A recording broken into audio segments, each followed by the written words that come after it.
name that I make sure everybody remember here in the city of Butte. I came to the Idaho Territory in 1863, where I'd eventually start mining gold in Montana. After about spending a year in Bannock, I decided it wasn't worth for me. I'm a rich guy. I don't like doing that. So I went down to Salt Lake City to buy resources and goods to sell to miners. Sing it, Bray. Sing it, baby. $2 a dozen for eggs. Highway robbery. Highway robbery, I say. Hush now, Daly. This is my story. You'll have your time. Yeah, be quiet, Daly. Anyway. Anyway, after spending a while down selling eggs and that, I had purchased multiple properties around Butte. When I also had built a bank and deer lodge.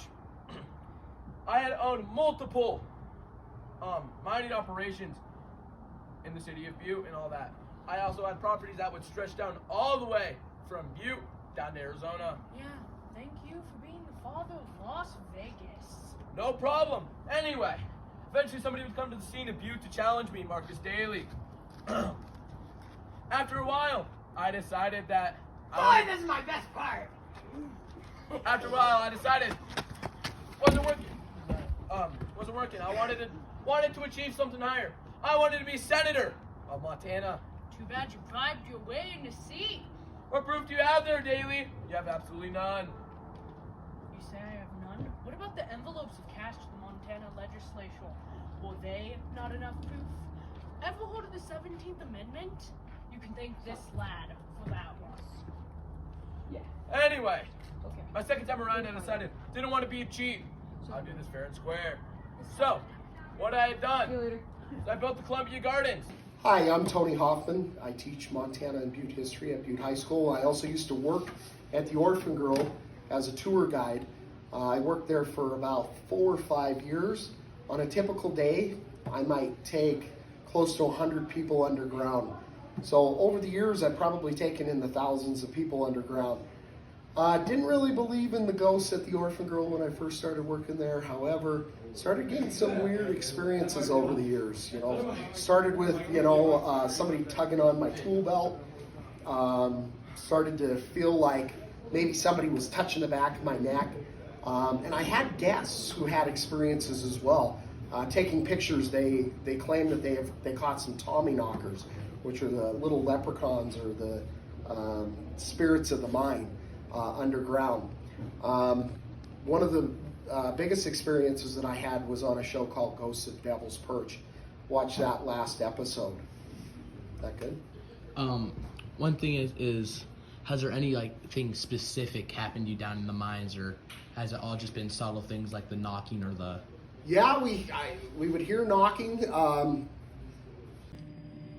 The Orphan Girl mine was built in 1875. Marcus Daly and Associates bought the mine in 1879. The Anaconda Company purchased the mine around the 1920s. The mine was eventually closed in 1956. Now the mine is at the World Museum of Mining behind Montana Tech, where it is now a tourist attraction. Tours can go 100 feet deep into the mine, where the first 100 feet is not flooded. The Orphan Girl was 3,200 feet deep. The mine in 1879 was one of Butte's biggest lead, zinc, and silver mines. The reason it was called the Orphan Girl because it was away from the other mines, so it was called the Orphan Girl, along with its neighboring mine, the Orphan Boy. The Orphan Girl was not considered a hot mine. Most miners did not mind working down there, and the mine due to the heat not being extreme. 8 people had died in the Orphan Girl.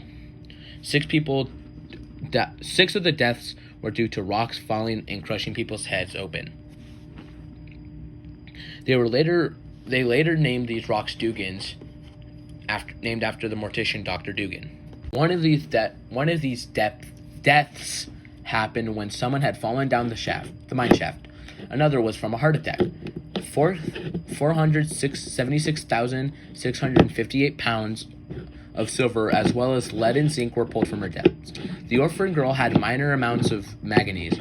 Then they only had a trace amount of cadmium.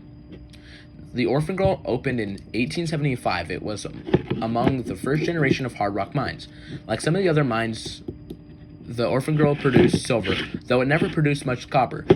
It did continue to produce a steady stream of silver and stayed in operation